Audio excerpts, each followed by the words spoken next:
Imagine dropping an extra 10 grand just for a different badge on the grille. Sounds insane, right? But it happens all the time. And not just with luxury cars. Automakers have been quietly cloning vehicles for decades. Same engine, same platform, even built in the same factories. Then slapping on a new logo and charging thousands more.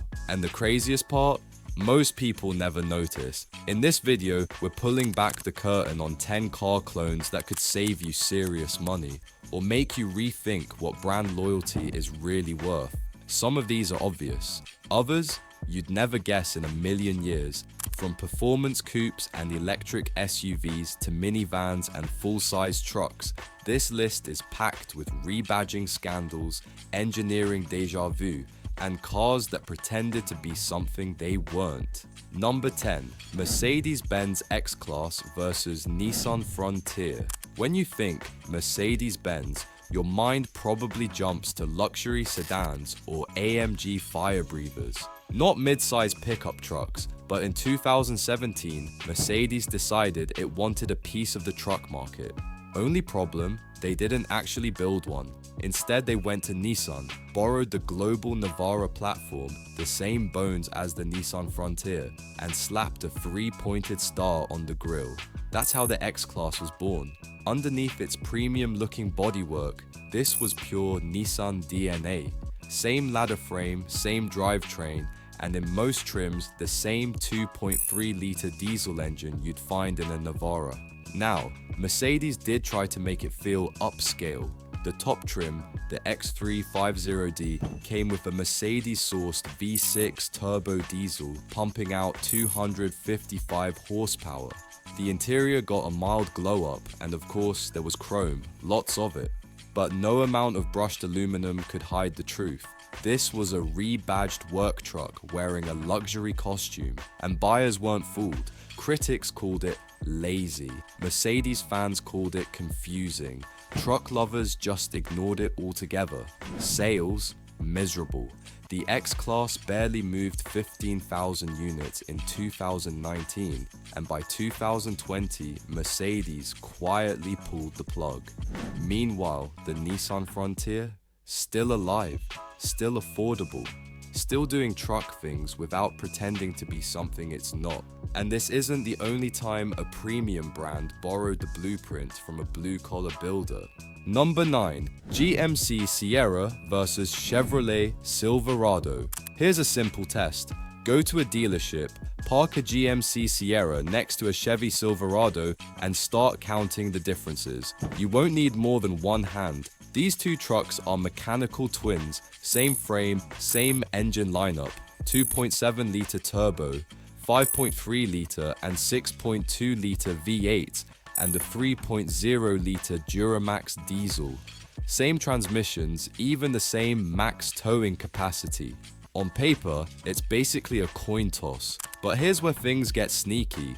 GMC markets the Sierra as the premium pickup, and they price it like one. Want leather seats, wood trim, and a digital gauge cluster that looks straight out of a luxury SUV? Sierra's got it, especially in the Denali and Denali Ultimate trims. The catch? You're paying up to $18,000 more than a similarly equipped Silverado. And if you strip away the chrome, stitched leather, and upscale badging, you're back to the same bones you'd find in Chevy's more affordable lineup.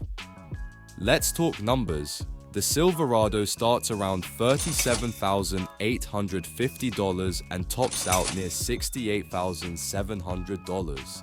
The Sierra, it starts higher at $39,150 and goes all the way to a wallet-melting $86,900 for the Denali Ultimate. So unless you're in love with GMC's grille design and glossy interior finishes, you're paying a premium for perception, not performance. And if you're the kind of buyer who just wants power and utility, the Silverado gives you nearly everything for less. But badge engineering doesn't just hit trucks, sometimes it divides sports car fans down the middle. Number 8. Toyota GR86 versus Subaru BRZ. This one sparks debates at car meets and track days alike. Toyota GR86 versus Subaru BRZ. Same coupe, same engine, same factory. So why do fans treat them like rivals? Here's the truth. These cars were co-developed by Toyota and Subaru from the ground up. Both use the exact same 2.4-litre flat-4 boxer engine, pushing 228 horsepower. Both ride on the same chassis. Even the gearboxes, 6-speed manual or automatic, are identical. They're built side by side in a Subaru-owned plant in Japan, so the DNA is literally shared. If you're squinting at taillights trying to tell them apart, don't bother, but there are differences, mostly in the fine print.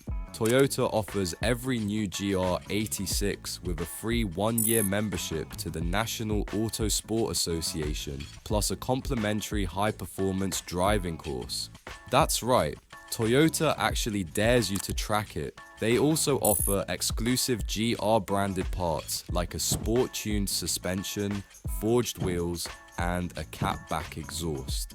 Subaru, they kept it more restrained, touting slightly more neutral handling and a subtler aesthetic. No free track day, no GR flair. So what's the better buy? Well, both cars hover around $30,000 and aftermarket parts are largely interchangeable. It comes down to vibe. Want to feel like a grassroots racer out of the box? Go GR86. Want that underdog, Subaru faithful feel? BRZ's your jam. But here's the kicker. Either way, you're getting a rare analog sports car in a world where most coupes are going extinct. And speaking of rare, what happens when a WRX puts on a tuxedo and calls itself Swedish? Number 7. Saab 92X versus Subaru Impreza WRX. What happens when a rally-bred Subaru WRX gets a European accent? You end up with the Saab 92X, a car so weird it earned a nickname, the Saabaru. In the mid-2000s, General Motors owned a stake in Subaru and wanted to give Saab a new entry-level model without actually developing a new car. So instead of designing something fresh, they grabbed a Subaru Impreza wagon, gave it a facelift and called it Swedish. Under the hood, still pure Subaru, a 2.5-litre boxer engine and all-wheel drive came standard. The top trim aero was basically a WRX in disguise, with 227 horsepower and that unmistakable turbo grunt. But Saab didn't stop at the badge. They tweaked the suspension for a smoother, more European ride, added extra sound insulation, swapped out some body panels, and classed up the interior. From behind the wheel, it felt like a more refined WRX, without losing the rally DNA. So what went wrong? Nobody knew who it was for. Subaru fans didn't want to pay extra for a fancier badge. Saab loyalists didn't trust a car with a Japanese heart and AWD they didn't understand. It confused the market, and confused buyers never reach for their wallet. Sales in the US? Just under 11,000 units, and by 2006, the Saabaru was dead. But here's the twist. Today, it's gained cult status. Enthusiasts love the rarity, the oddball factor, and the fact that you're basically driving a WRX in disguise. And that's not even the strangest clone out there. Wait until you hear how Ford and Mazda pulled off a near-identical SUV with two totally different personalities. Number 6. Ford Escape versus Mazda Tribute. Back in the early 2000s, crossovers were just starting to replace boxy SUVs and Ford wanted in, but instead of going solo, they teamed up with their corporate buddy Mazda. The result? Two SUVs that were basically the same car wearing different outfits, the Ford Escape and Mazda Tribute.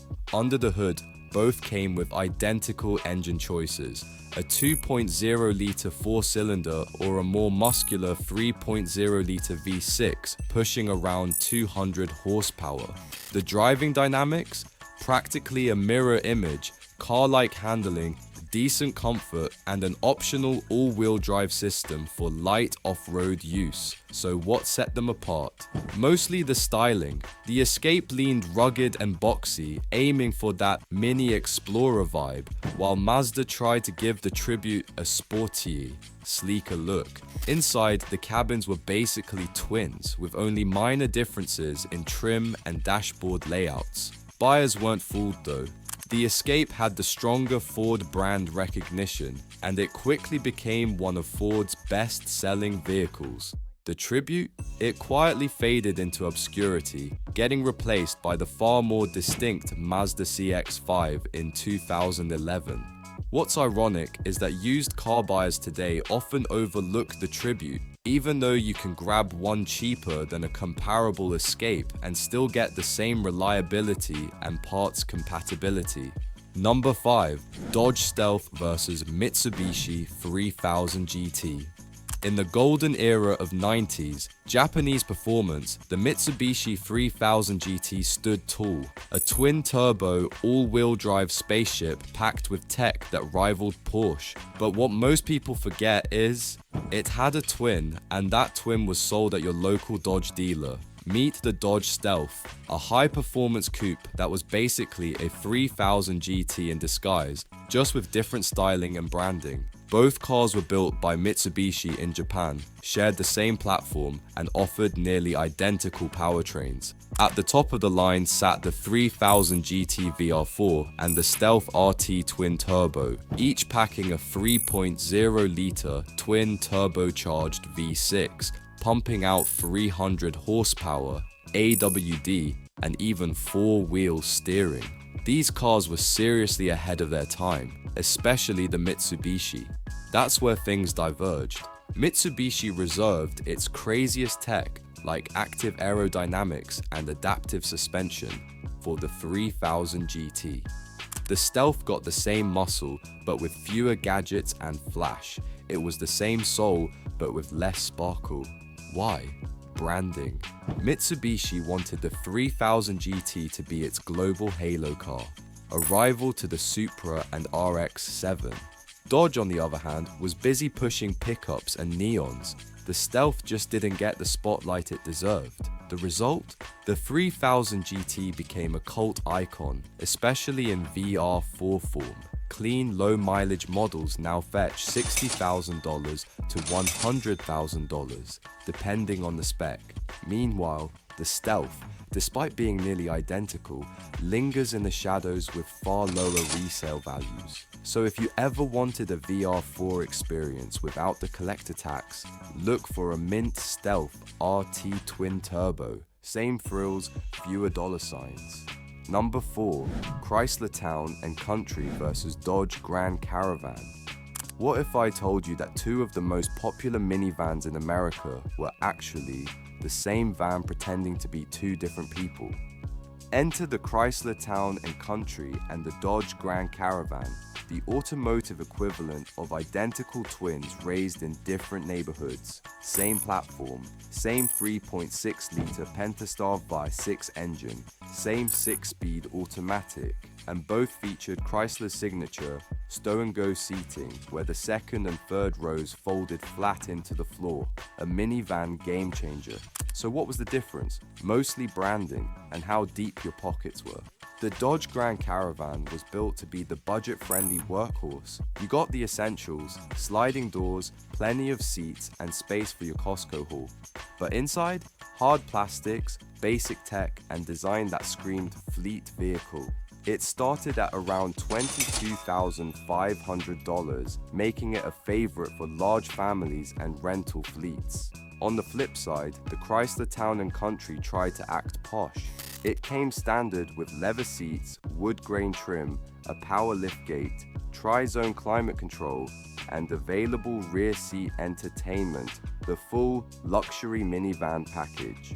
Of course, that also meant a $36,000 plus price tag in top trims. Here's the punchline. Under the skin, they were basically the same machine, same driving feel, same powertrain, even shared parts and maintenance costs. In 2016, Chrysler finally retired the Town and Country and introduced the sleeker, more upscale Pacifica. Dodge limped the Grand Caravan along until 2020, when it too quietly faded out. So yeah, for years you could walk into two different dealerships, point at two nearly identical vans, and be told one was a premium family shuttle, and the other a bargain hauler. Same bones, wildly different price tags. Number 3. Mazda 2 vs Scion IA vs Toyota Yaris IA. Imagine winning World Car of the Year and still getting kicked out of the US market. That's the strange saga of the Mazda 2, a sharp-handling, fuel-efficient compact that quietly became one of the most rebadged small cars of the 2010s. Globally, the Mazda 2 was a hit. It won awards in 2008 and again in 2014. But in America, Mazda figured it wasn't worth the marketing effort, so instead of selling it themselves, they gave it up for adoption. First up, Scion IA. Toyota's youth-oriented sub-brand slapped a new grille on the Mazda 2 sedan and tried to market it as a minimalist, stylish entry car. Under the hood, still the same 1.5-litre four-cylinder, slick manual transmission, and that tight Mazda chassis. Spoiler alert, it didn't work. Scion was already circling the drain, and only 8,400 units of the IA were sold before Toyota shut the brand down in 2016. But the Mazda 2's American journey wasn't over yet. Toyota wasn't ready to throw in the towel, so they simply rebadged the same car again, this time as the Toyota Yaris IA, and eventually just Toyota Yaris. Same body, same Mazda-built interior, same smooth ride, different badge. Problem was, nobody cared. The name kept changing, but the car didn't, and buyers weren't sure what they were looking at. A Mazda in disguise, a Toyota with no identity, or a Scion ghost. Number 2. Toyota BZ4X vs Subaru Solterra. You'd think when two automakers launched their first ever electric SUVs, they'd want to stand apart. But in the case of the Toyota BZ4X and Subaru Solterra, they didn't just collaborate, they built the exact same car. These two EVs were co-developed on Toyota's ETNGA platform, and the resemblance isn't subtle. Park them side by side and you'll see matching body lines, shared interiors, identical tech, even the same wheelbase and roofline. The only major difference? Which badge is glued to the hood. Underneath, the AWD versions of both deliver 215 horsepower and 249 pound-feet of torque, a respectable setup for a compact electric crossover. But Toyota pulled a clever move. It also offers a front-wheel drive variant, which stretches the range to 252 miles. Subaru skipped that entirely. All Solterras in the US are AWD, capping range at 227 miles. Subaru tries to brand the Solterra as the rugged one, leaning into outdoorsy vibes and symmetrical AWD heritage. But mechanically, you're getting the same components, same battery, and nearly the same driving experience. Now let's talk price. The BZ4X starts at $38,250, topping out around $43,000. The Solterra, it starts closer to $40,000, and the top touring trim pushes past $46,000 for effectively the same car, and yet they're both selling. In 2024, the BZ4X saw a massive 97.8% sales jump, moving over 18,500 units in the US. Subaru wasn't far behind, logging its best EV sales ever with 12,447 Solterras sold. Bottom line, if you like the look of one more than the other, go for it. But if you're trying to stretch your dollar and your range, Toyota's version gives you the edge. Number 1. Pontiac G3 vs Chevy Aveo. When a car company is running on fumes, the last thing it should do is launch a new model that nobody asked for. But that's exactly what Pontiac did in 2009, with a car that was barely even theirs. Meet the Pontiac G3, the final new model Pontiac ever introduced before the brand was shut down. But don't be fooled by the arrowhead badge. Underneath, this was nothing more than a rebadged Chevy Aveo, which itself was just a rebadged Daewoo Kalos from South Korea. In fact, this platform had already been passed around the globe like a rental car, sold as the Holden Barina in Australia, the Suzuki Swift Plus in Canada, and under various other names in developing markets. Under the hood, a wheezy 1.6-litre four-cylinder making 106 horsepower. It was slow, plasticky, and felt like it had been built in a rush because it had. The driving experience, less zippy city car, more just get me there. To Pontiac's credit, it was cheap, around $15,000, and easy to park. But that's where the compliments end. The G3 didn't look like a Pontiac, didn't drive like one, and had zero connection to the brand's performance roots. It was a filler product dropped into showrooms just to keep things moving while GM quietly pulled the plug on Pontiac. And the market noticed. The G3 sold fewer than 7,000 units in the US before Pontiac folded in 2010. It wasn't just a clone, it was a bad clone, and it symbolized everything that had gone wrong with the brand. So if you ever wondered what badge engineering looks like at its worst, this was it. A car that never should have happened from a brand that deserved a better farewell.